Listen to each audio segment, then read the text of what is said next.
Today I have made, how many? Three different YouTube videos that are being uploaded.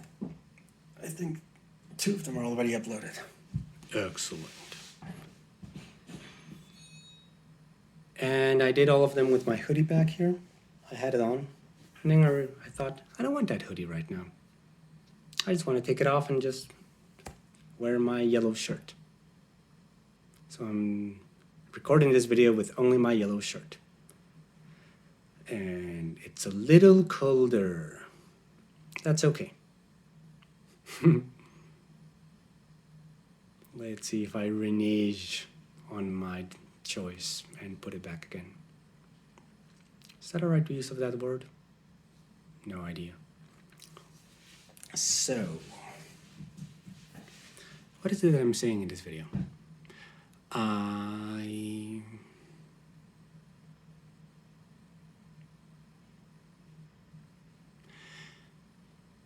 I realize how scattered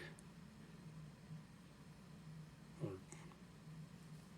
geographically scattered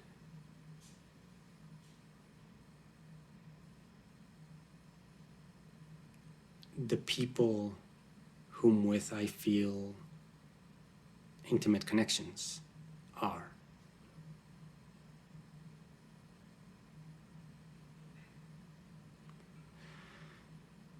And that feels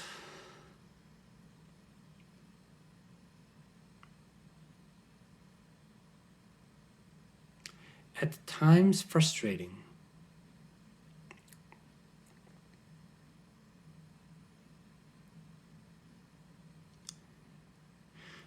Because I would like to nurture these intimate connections. Frequently, I would like to indulge in these intimate connections with physical presence, with being able to be there for the other in the same space, physical space.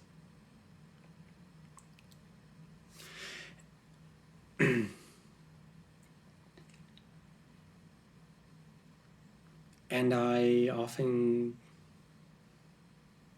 do not, because they are far away. I am in Switzerland, and the context with which I feel intimate, deep, strong connections, friendship bonds, are in Stuttgart, Witten, Vienna, Malta, Canada, China, Guatemala, the US,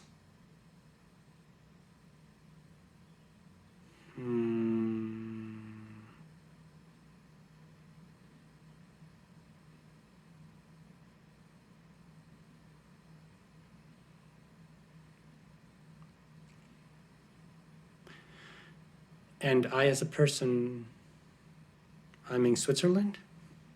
I don't know if I said that before. And I am not large enough to be with 2 of these people at the same time when they are in their respective places. I can choose to be with one person or with the other person, and choosing to be even with only one of those people requires me to travel, or requires them to travel. And it is very satisfying when I take upon this travel, or they take upon this travel, and we meet, and it feels, good, nice, there's a connection, there's a fulfillment.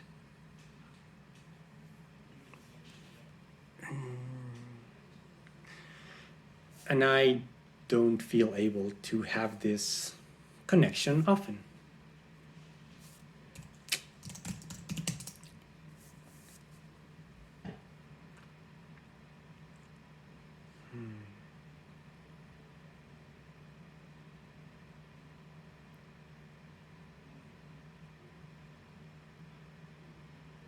I think that's all.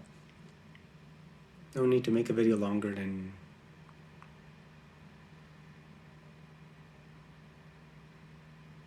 anything. Do I have a point?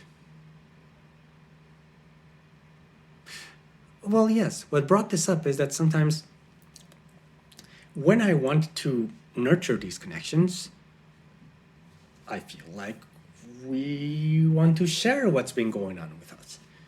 Living in different locations means we lead substantially different lives, and different events are happening to us, and that means, and that's still the case even if we live in the same place, and yet it means that there's little shared context, there's little shared physical context with these people. And so when I want to initiate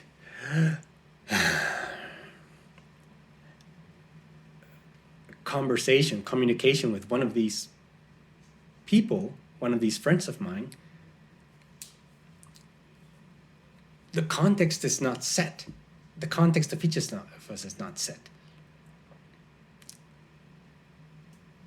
We have no idea what's going on with each other in each other's lives, to a point, at least since the last time that we talked. And that means that there usually is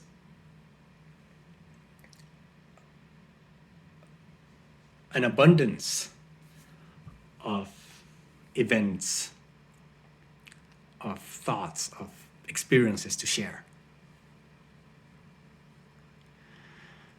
And so if I say, find my friend in Witten, and I talk with her and I tell her, hey, this is what's been happening with me, and I did this, I'm very happy, and this happened, and oh my God, can you believe it? And I just share everything. I will be sharing from a very immediate place, from a place of immediacy, where things are just flowing out because they are unexpressed, and then suddenly I tell them, and and I say what's happening, and I want to narrate. I feel an urge to be complete when I'm narrating, which can sometimes lead to long-winded narratives. And yet I feel this. I'm being complete, and it's genuine, and it's coming out and out and out, and we shared, and it can be happy or joyful, or it can be just anything. The point is, I express, and then they express it to me, and I listen, and I'm happy to listen to what's going on with them, and then we have an actual conversation of whatever. This conversation nurtures this connection, and it feels good. And then it feels good and excellent, and I feel good. And then say I want to also nurture a connection with another person. Then I want to nurture my connection with my friend in China. And then if I talk with her, and after I talk to my first contact, and then I go to my second friend, and I want to initiate context again. It's also important for me to tell her what context I'm in. Otherwise, they have no idea what's going on, and they need to do the same with me. They need to share what context is going on with them, so that I can understand it when she tells me, I feel sad because of this, or I feel happy because of this. I can understand more when I know the context around it.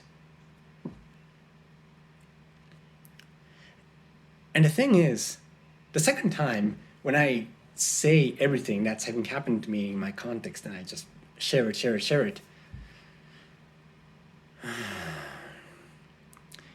it is less genuine the second time, often. Because it feels like I'm rehashing what I said the first time.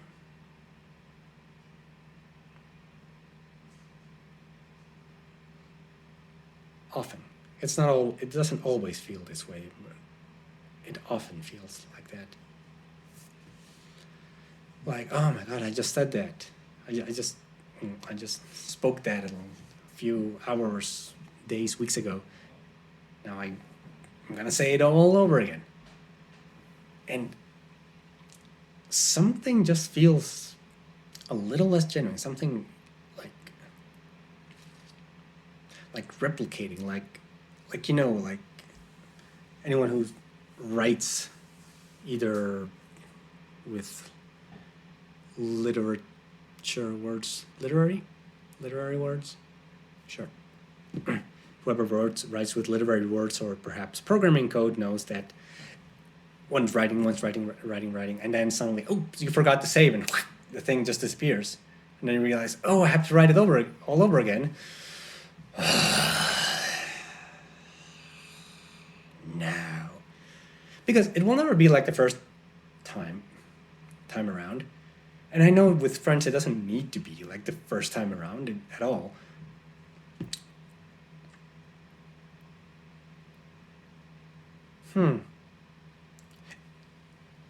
However, it feels a bit frustrating to need to express it again when I've already expressed it. Because I know that the second time around, it's not going to come from like the rawest, most genuine place. It's going to come from a little bit of already said it. I will from a place of I've already said it once, and I've already reevaluated some of what's happened. So I might have my own evaluation and bias that has happened since then, and then when I tell it to that person, that's mixed in, so it's not quite like real, the raw expression. And that's what feels a little frustrating. Because what I'd like to share always is the most genuine version of me.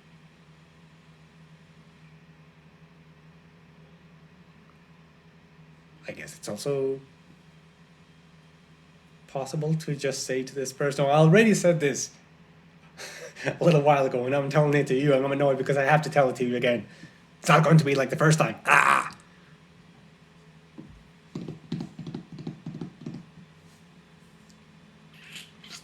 It's possible. It's just unusual to let a person know that they're getting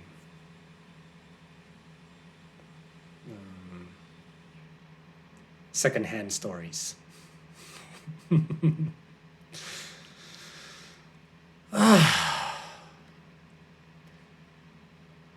that's natural to the age we live in. We have the capability to speak with the world. Any person in the world I have a digital connection with, I can contact.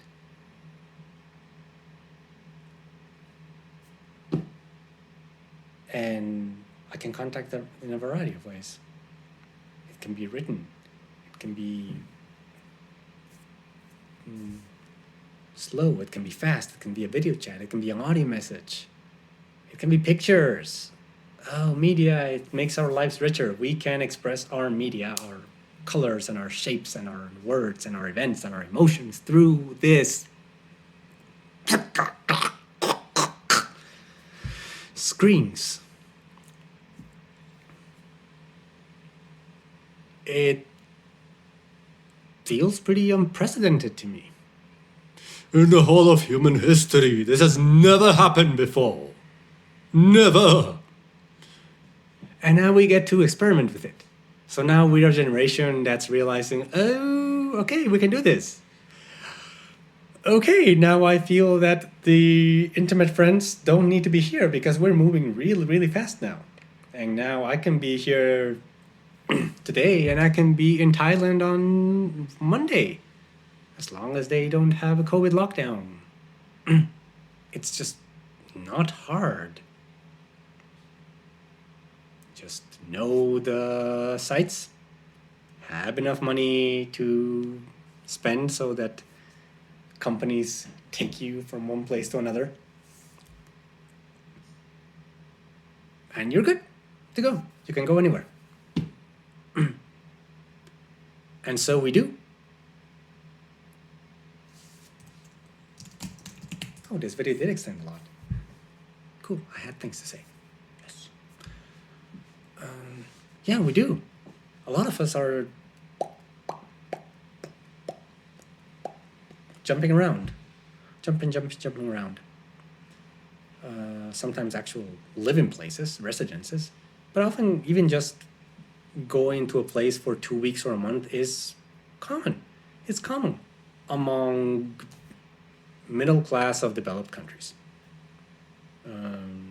Yeah, it's common, and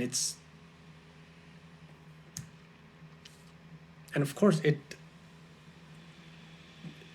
encourages this distance, this need to explain context over and over and over again to people, with people that we are interested in.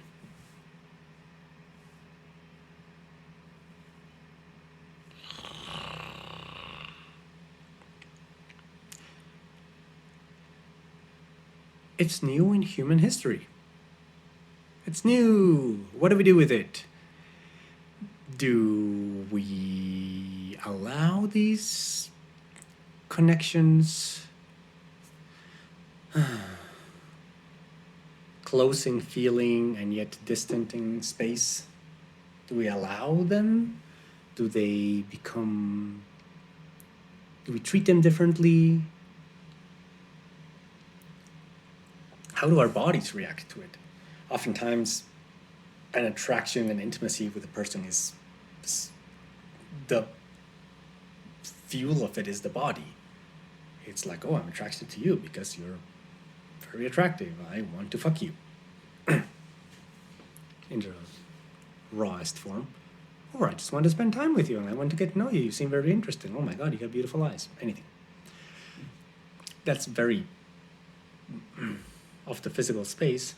Well, visual we can transmit, but touch is still intransmissible through digital form. I just wonder what's going on.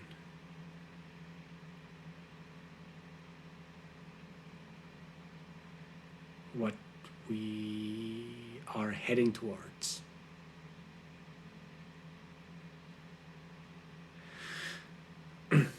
We're a very transition-y place. We've been transitioning for a while. Ever since ever, we've just been able to cover more distances more easily. Across the centuries, across the decades, across the years. Well, the airplane was the last big thing that happened. But it's just quicker and quicker, and now communication is just so much easier. Now, internet, messages, instant. Whoever watches this might be in Antarctica, Papua New Guinea, Alaska, Argentina, it doesn't matter. All these color bits get streamed, get digitized into a stream, and it's understood, and then the other person gets them, and we understand them as human connection, human understanding and words, and that can create human connection. But human connection, what do we do when human... That's the question. What are we doing now that human connection does not need physicality to be there? It used to be that was the case. It was not impossible to maintain a human relationship with someone who lived in the other side of the world before mail. How are you going to do that?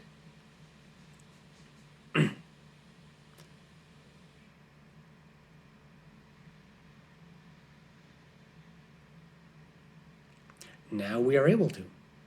We're able to have quite rich communication. And yet, not at all rich in comparison to the true physical companionship.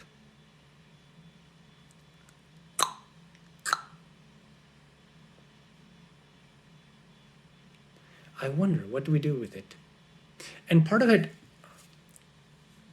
as a response, of course, there have come these companies, social media. Oh, yeah, why didn't I come to this topic before? Social media is the natural response to that. They say, oh, okay, well, people want to connect, let them connect. And then they allow us to broadcast, as I'm doing right now. I'm broadcasting whatever I'm saying, my message to all the world. See it. And that might be an alternative that many of us choose. On Facebooks, sometimes I just see people posting their stories and oh, this is what I eat, and oh, what a beautiful morning, and oh, we're going dancing, this thing's amazing, oh, the beach, oh, it's so good, or I'm angry because of this, or oh, I'm afraid because of this, or what the hell, Trump did this and that. And it's broadcasting. Me being able to post something on the wall, everyone being able to see it, means that I am broadcasting my context to everyone, including these people that I want to be close to.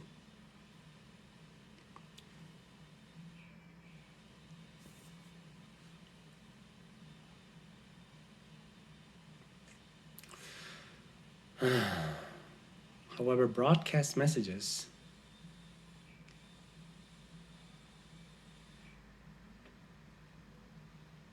they don't possess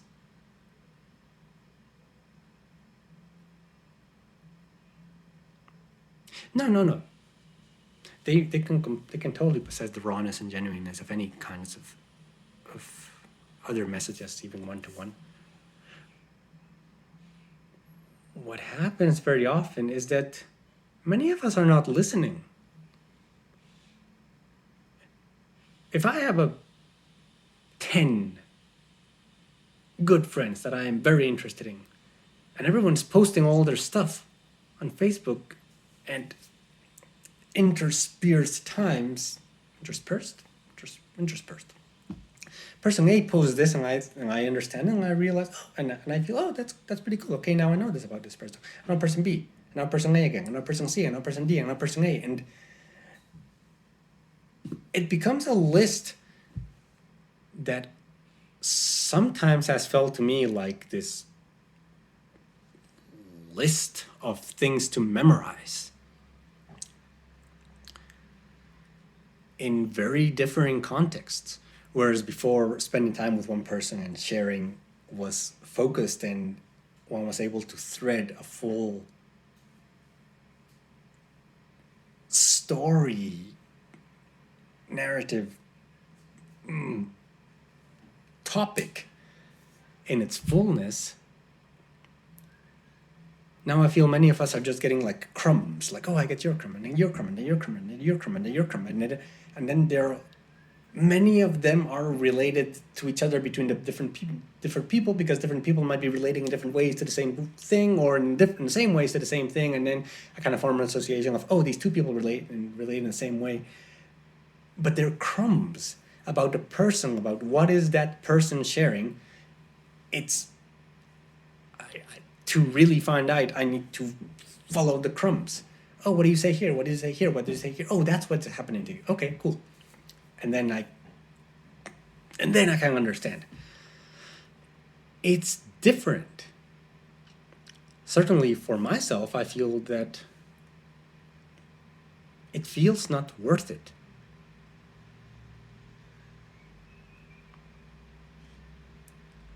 To chase down hints of what people are doing.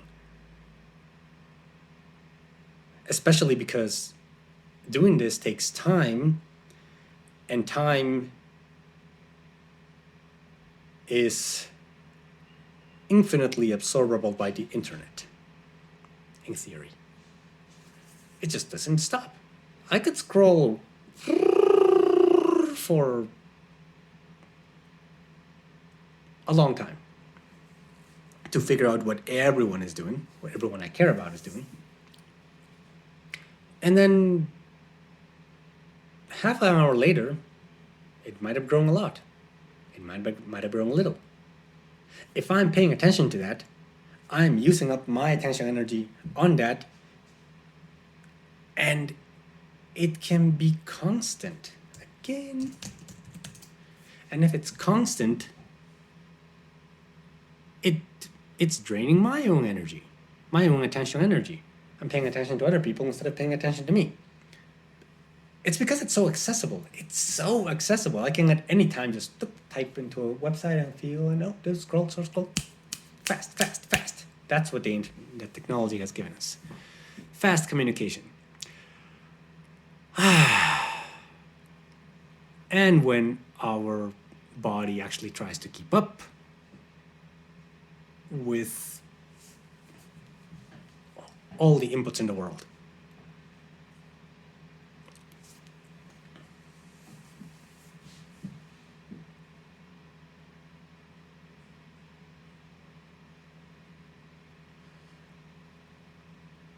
It's easy to lose focus. It's easy to lose the habit of focus. I found this in myself, and I feel other people feel it too. Oh yeah, I'm caving. I'm gonna put this hoodie on. Our attention spans are becoming short. Short. If I don't have 3 focused people to communicate with, 3 important interactions to nurture, and instead I have 200 weak interactions, amongst which are 10 strong interactions, 10 strong connections, the 200 or 190 weak interactions easily sap my energy if I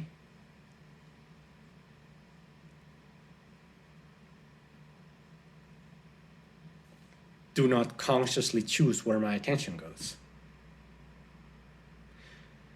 If I choose consciously, then I likely will not be paying attention to the 190 weak connections. Weak. That sounds good. Weak. Or, yeah, I would not be doing that. Or I would not develop sometimes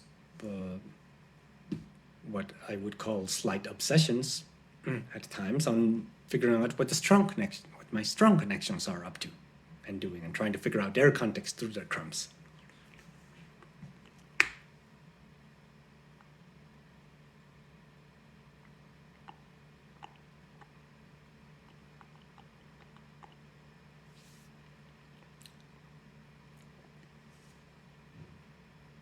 Mental lapse right now. I don't know where I was going.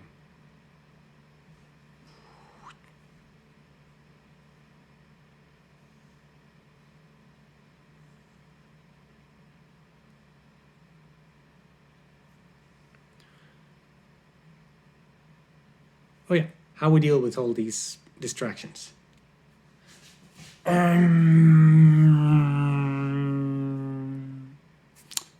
things. First, I believe that each of us can train our attention.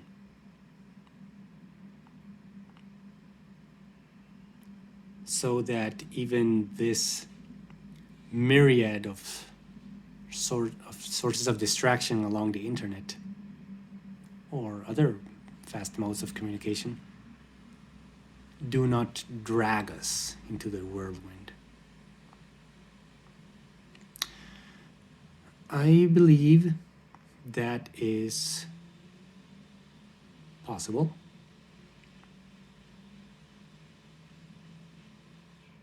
I feel it is healthy to know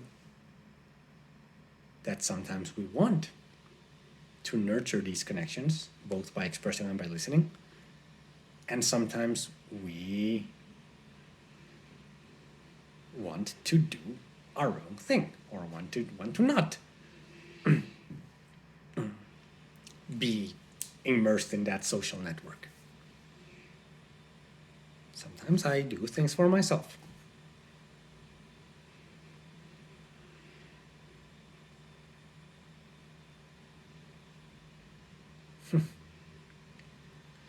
A whirlwind. It's just a whirlwind of different energies with different colors all. And one can easily get dragged into, pulled into. And then I can just, this will be just scrolling, scrolling, scrolling, scrolling, scrolling, scrolling, scrolling, scrolling, scrolling,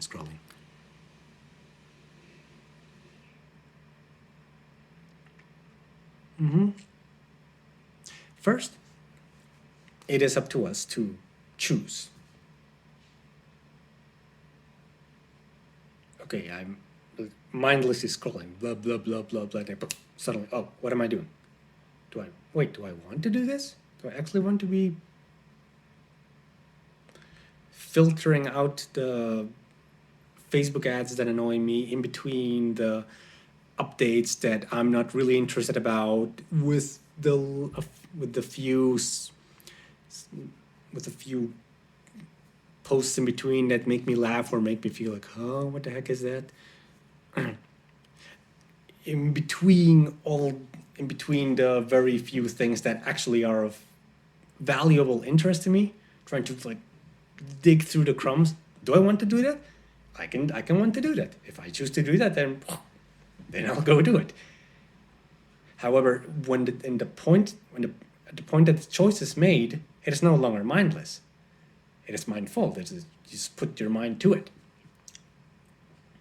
Mind, consciousness, awareness. You just put your awareness into it. And then, that's what you're doing. Great. That is your choice. When it's not your choice and you just... That's where the energy is. It's wasting away. Because there is no awareness. Awareness is, I don't know where the awareness is. It could be anywhere else. It could be thinking, oh, give me things to do. Give me things to do. What's interesting? What's interesting?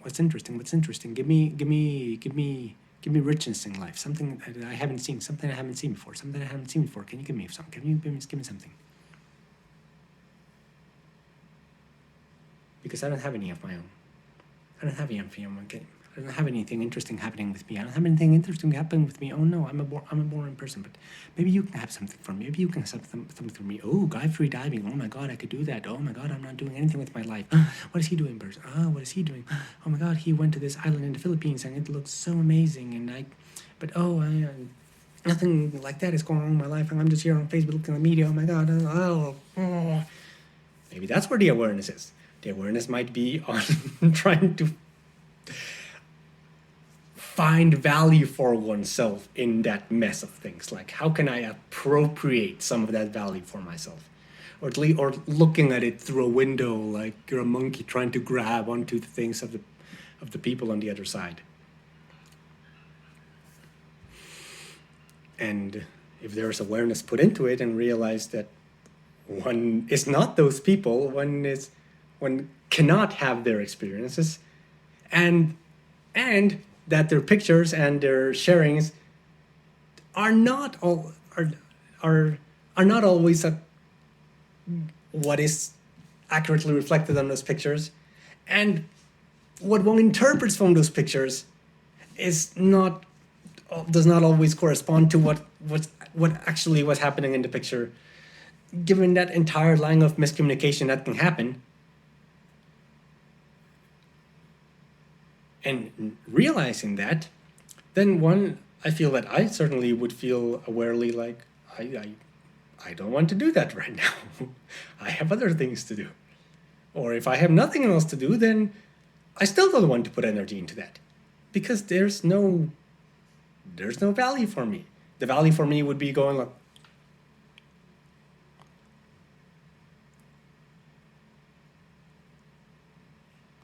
looking at what's on the other side of the glass window, unable to go through it because these windows they're windows. Interesting, unpassable windows. Intrespassable. Trespassable, untrespassable. And trespassable. And trespassable windows. It doesn't seem worth it a lot of the time. Sometimes yes. Maybe there are things of value. Sometimes I've looked out that window and felt like, oh my God, that's really good. And then I actually go out in life and go look for the thing that corresponds to that thing I see in the window, the thing in the physical world that corresponds to that, and my life moves. I allow that to enter my life, and yes, that feels valuable. But looking all the time through a window, trying to get it through that window, you're not getting anything through that window. Information, yes, that's it. It's information. Often we are looking for more than information. Often we are looking for approval. Often we are looking for intimacy. Often we are looking for being listened to, for expression. And that's what a lot of people do, actually. They're expressing. That's what I'm doing right now. Right now, I'm expressing. And I want to do this. I feel it's...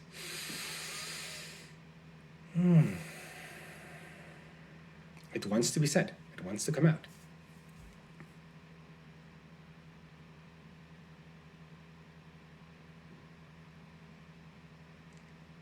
It's just important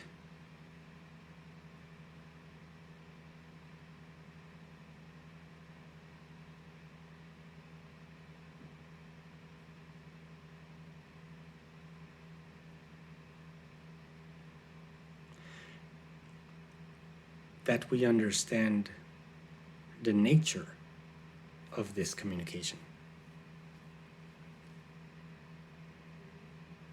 It is aphysical. It is almost aphysical.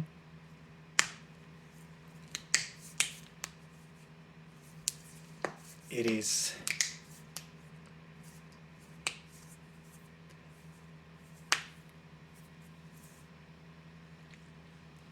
there often is little love.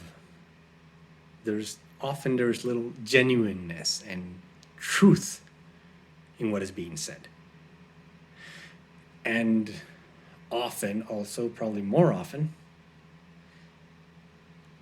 are the listeners, are the seers, the viewers, barely giving any attention to what is being said.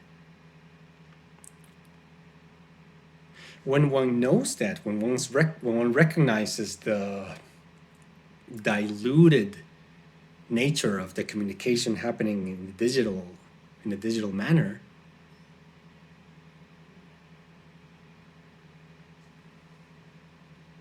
the value I perceive of this communication simply shifts. It shifts into another state. I realize I cannot find approval here. I cannot find intimacy.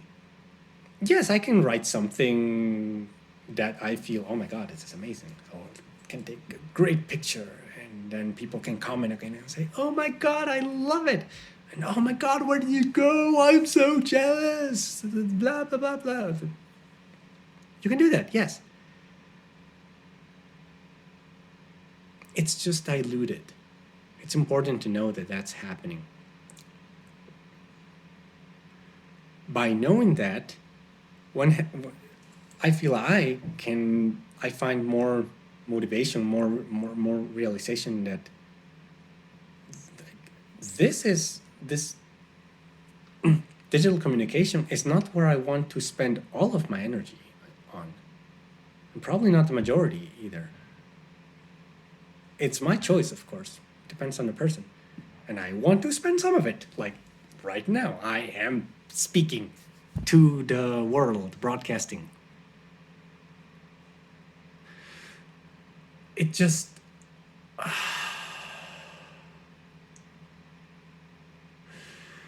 it's important to know what's going on.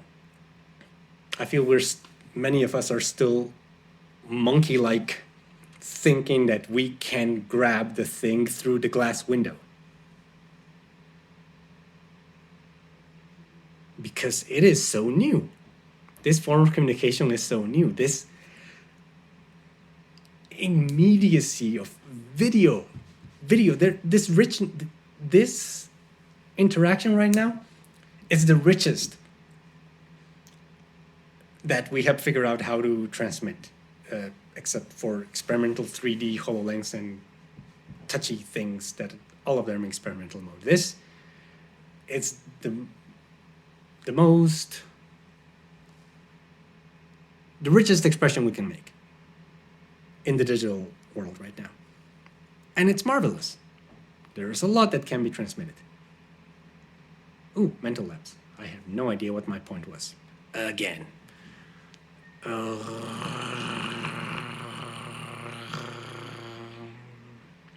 Mental labs video. Oh yeah. No, I don't know if this was actually my point, but I'll continue anyway. And yet, it is not the same as physical. And sometimes we confuse it like it's physical and feel like I can still get that hot girl by still looking at it. Like, of course, not our minds, not our awareness, our unconscious. It's still like, oh my God, bikini with butt, woman butt. My bias, of course. Or, oh my God, beautiful mountain. Beautiful mountain. I want to be in that mountain. I want to be in that mountain. But I can't be in that mountain. But I still want to be in the mountain. Oh my God, it's so beautiful. Like,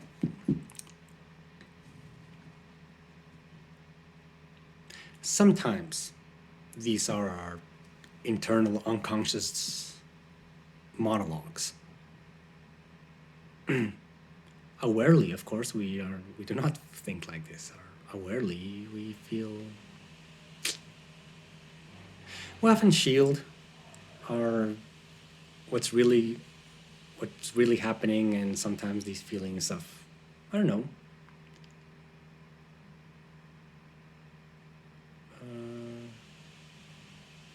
jealousy or judgment or envy or,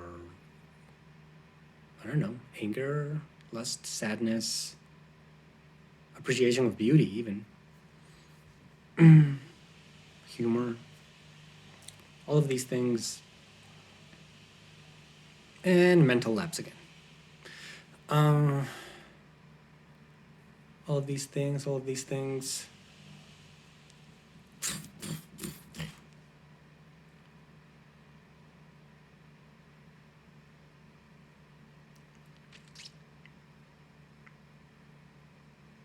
was going to make a point and I completely lost it. Oh well.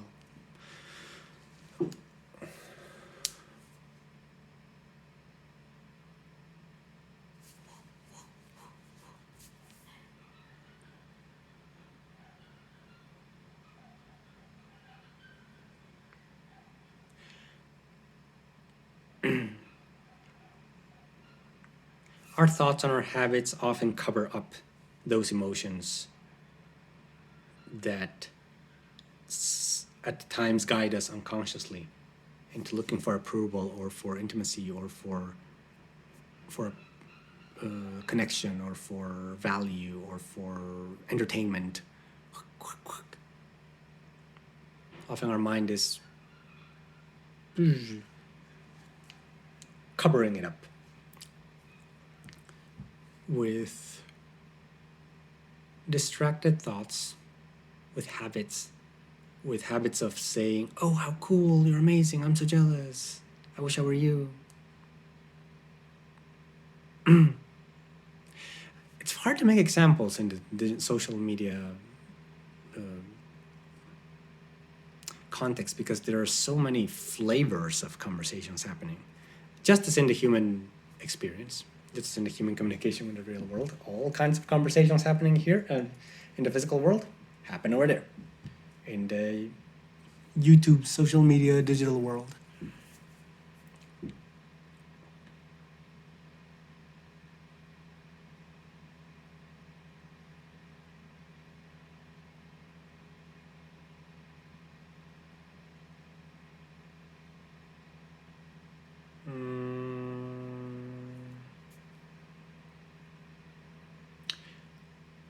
Anyway, it's hard to make all the examples because there are many flavors of communication. But I'm using the stereotypical one where someone posts something cool and they went on vacation and the other person is jealous. For one example. Do I have battery? Yeah, I got battery.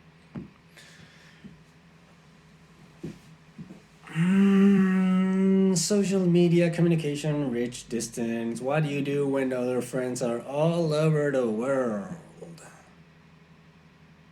And you kind of just want to hug them one by one. It could be one by one, but it would be better if they were like all there together. Actually, it would be kind of weird because their contexts are so different.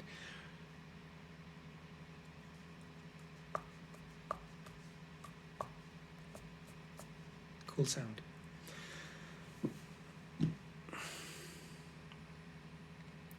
So I went from the friends being very distant to social media, to the nature of social media, to realizing it's important to realize what the nature of social media is.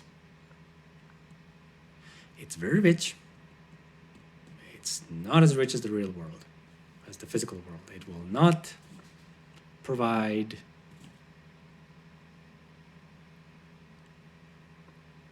for many needs that we often have. Because the more attention we put in these little windows, the less attention we put in the physical world. And whereas before we did not have these little windows and we had to go and look into out into the physical world and figure out, oh, what do I do? What do I do? I'm alive. I'm alive, but I have nothing to do. Entertain me, or oh, what do I do? Or we actually had to interact with people, like buying something from another person. Say I want to buy a blender, so I want to go buy it secondhand. So I go to a flea market and I actually look for a blender, and then I find a blender. Then I see the person, and the person is wearing something interesting, and then I ask them, oh, that's a cool piece of art. That's a cool scarf. Where did you get it? And they'll tell me a story, and then they'll ask me a little bit about me, and I'll tell them a little bit. Ideal scenario, of course. And then we talk. Like there's interaction. There are physical anchors. There's so much richness that can be used to relate to another person. Whereas in the digital world, it's just so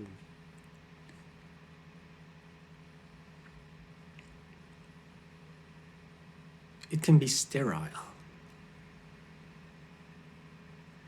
Like today, was it? This morning? Yesterday.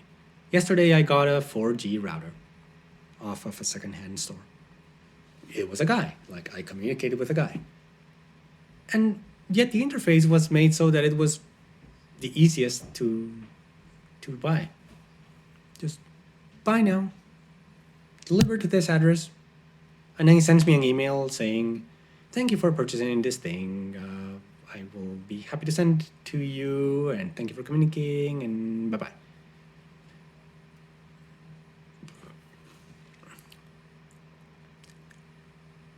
I have no idea who this person is. I do not care.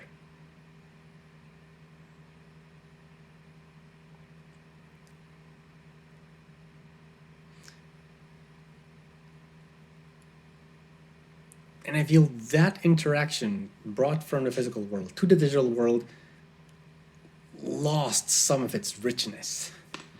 Like even interacting with the shopkeeper at a small neighborhood store has more substance than a digital purchase. And I like the convenience of digital purchases. Click, click, click, got it. I much prefer to look at bank accounts online, or instead of going to a certain office to ask about the transaction, ask the instructions of how to do it, and ask the person to do it, which takes a lot of time. Now we can just do it over the internet, and going and do it at the actual office just to get human interaction is it's needless. It feels not genuine. Like I was actually like, I'd been trying to get, I'd be needy of this physical interaction. Necessarily need? Couldn't I just be like, make it a habit? Maybe, but it takes time. I don't want to go out to other places. I want things to be fast. I have a registration to make. Oh, just find me the place online. I got the form, cool. Do I need to print it? No need to put it in the physical world. Just, I got this program that I can just type in all my information here, put my signature, or whack, done. Do I need to send it by by paper post? No, not at all. Just send it through email. Done. It's in the air. It's in the air. We are in the era of air. It's in the air.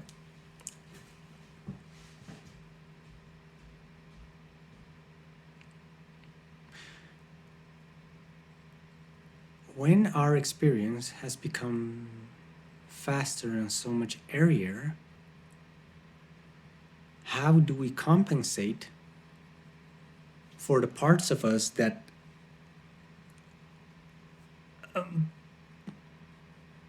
used these happenstance physical interactions to relate to other humans?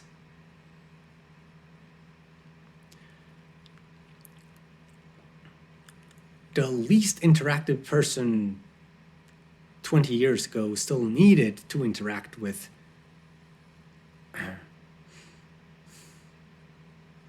many people around the world, and not around the world, in their neighborhood, with their friends, with their neighbors, maybe their neighbors.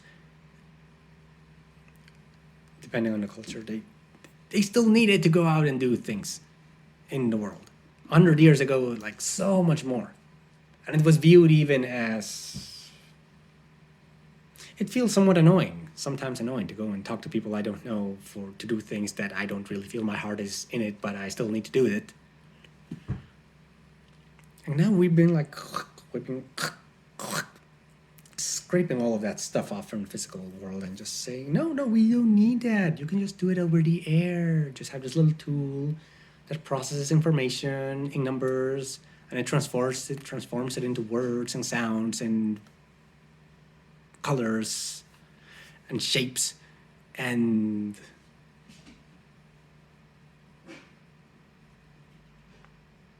you barely need to move your body. And so we humans are like figuring out. Our beings are a little shook up. Like, okay, we're interacting with humans, and then it's all, we're not interacting with humans, and they're like, I was over there. Now, how do I get there? Because now there's no excuse to go and talk to other people.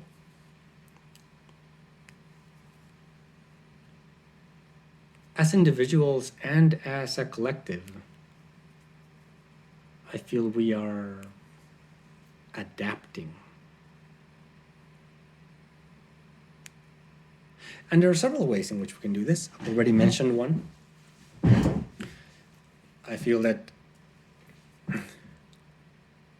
realizing that these energy leaks are happening through the digital world because we're trying to replace what we were doing in the physical world years or decades or centuries ago. We somehow are trying to replicate it through the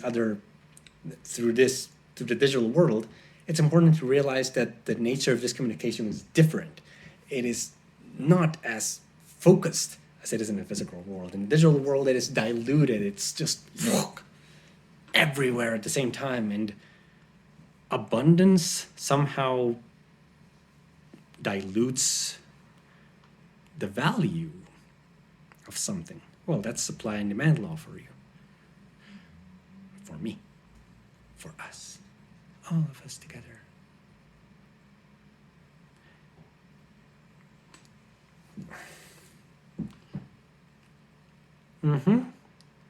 Yeah. That seems like it's what's happening. We used to have all these physical connections, and suddenly, we don't have these physical connections. What do we do? And I guess we're going to put them over here. Okay, the window, that's where they are. Let's go and figure it out. Where are they in the digital world? And then we don't realize that we cannot get the same things over there. We got them in the physical world. And we as humans are able to touch people, to see people, to smell their breath, to feel their emotions as they are close by. And then suddenly we don't have a lot of that. How do we cope? First, we can realize that the nature of communication is different and choose to not go there, not do that. when we don't want to. Like realize what we are doing and why. And then when we realize that, like, oh, I'm scrolling because I'm looking for approval or I'm looking for entertainment. Okay, great. You know that. Do you want to keep doing that? And then awarely make whatever choice you want. Yeah, that's number one. Awareness. Awareness of what's happening, why we're doing what we're doing, and what our own needs are. And knowledge of whether they can actually be fulfilled in this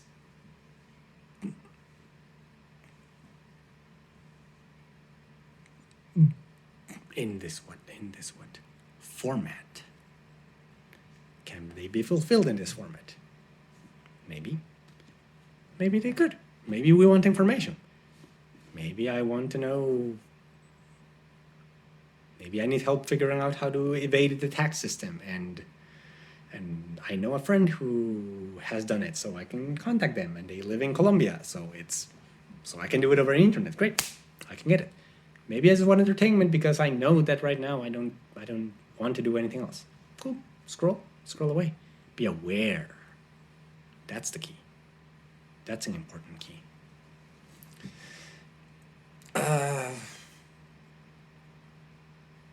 My other guess is that we as individuals and as a collective, we might just begin to evolve to really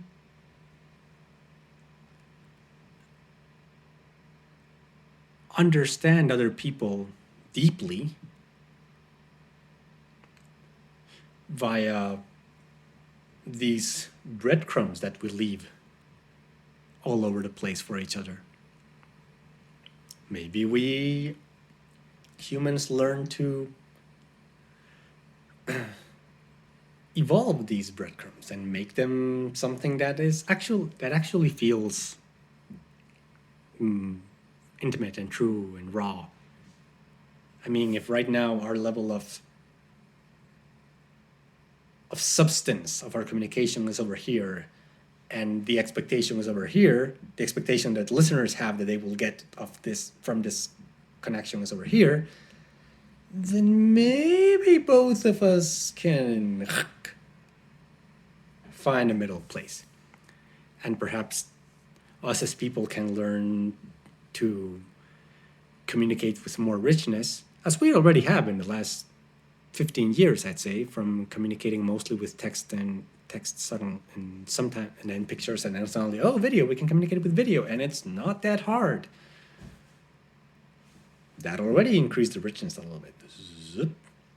And now we still cannot get a lot of the things that we used to get in the physical world. As our awareness grows on this, perhaps our expectations can also diminish a little bit, and then the tension is not that much anymore. There's voltage here. There's a differential of voltage, perhaps not that much.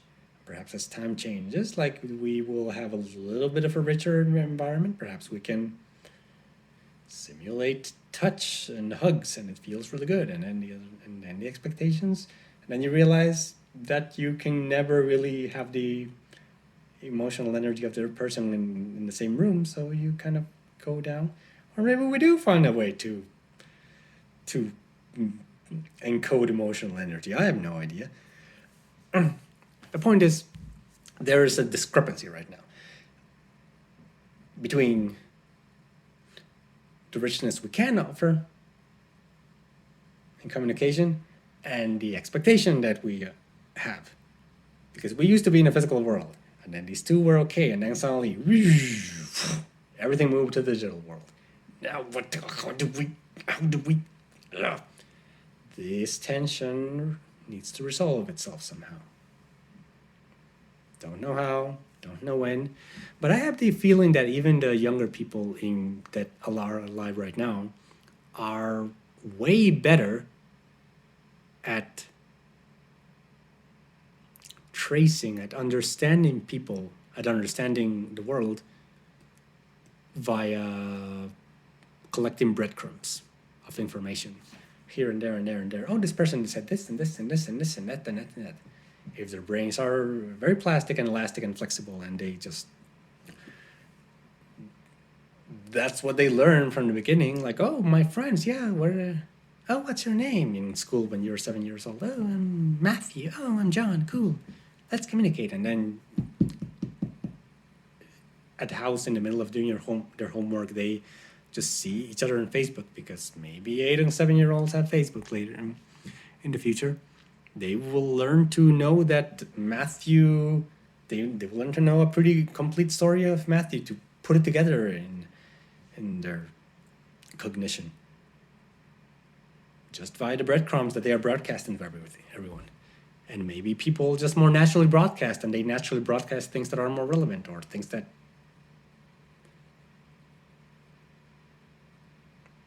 are richer in one way or another.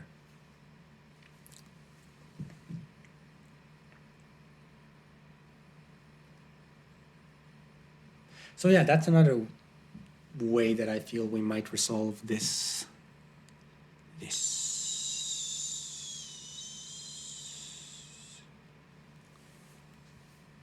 voltage discrepancy. Voltage differential.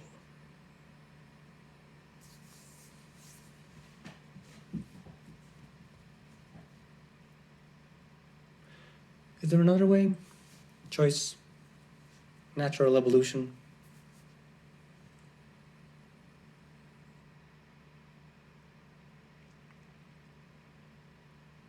Awareness, realizing what is happening. And okay, then this, something very, very important.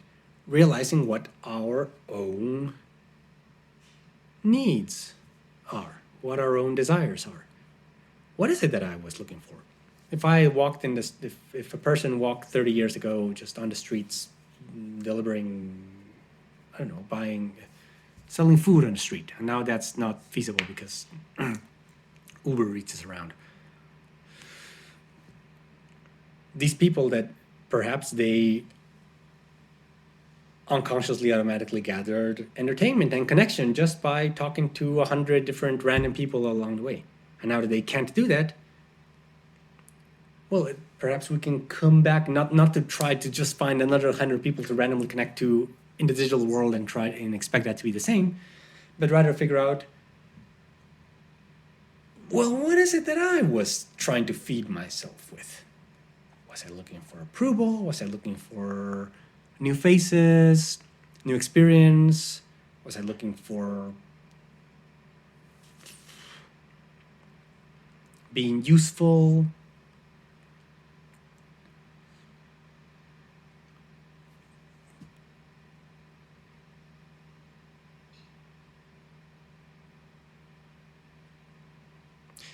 And when one recognizes and realizes, okay, this is what I wanted, this is what I was really looking for, the core thing, it's usually,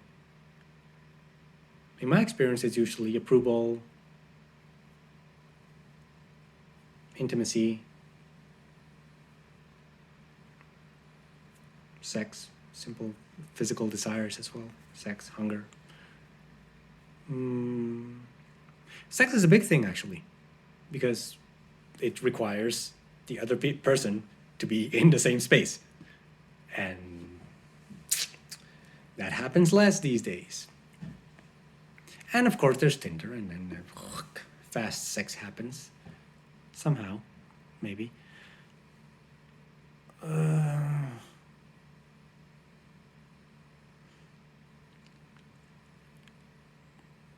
And yet it's still an issue. It's still an issue. It's partly a bodily need, and partly that closeness with another person. That's also a need that we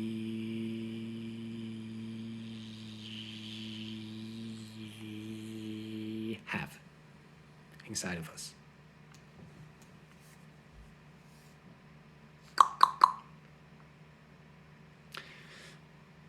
When we know what we are looking for out there, we can find other ways to nourish ourselves.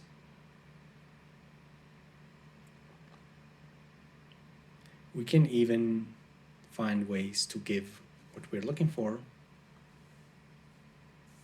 to ourselves.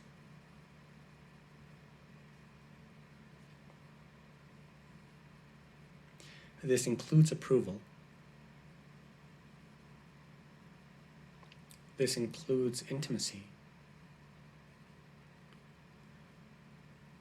This includes sex, sexual pleasure.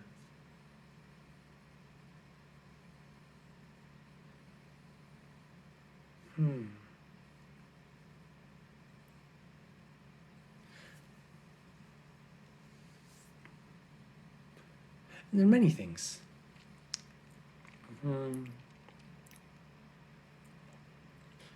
Many of these things we can provide for ourselves. And some perhaps can be found in other ways in the world. It's just when we have a habit of going to a place and finding the resource we're looking for in the same place, we have the habit of going over and over again, even if that resource has changed. If we have lived all of our lives and we have always found water flowing in a certain river and that's where we go, then that's where we'll continue to go. If at some point the river begins drying up, we're still going to go to that river and trying to figure out, okay, where's the water? Where's the water? Where's the water? If we have never known any river, if we don't know there's another river, then we'll be like, oh my God, my river is so going away. I don't know where I get my water. Maybe there is no more water. It's possible.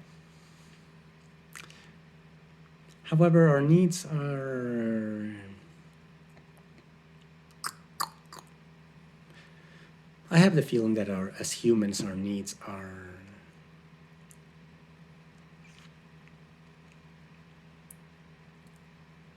fulfillable.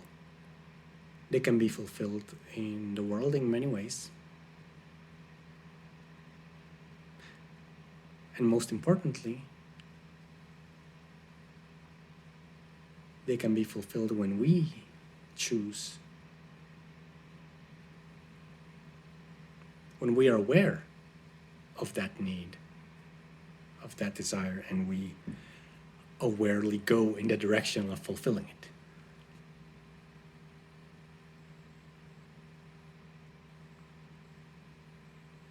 Yes. As humans, we can do this.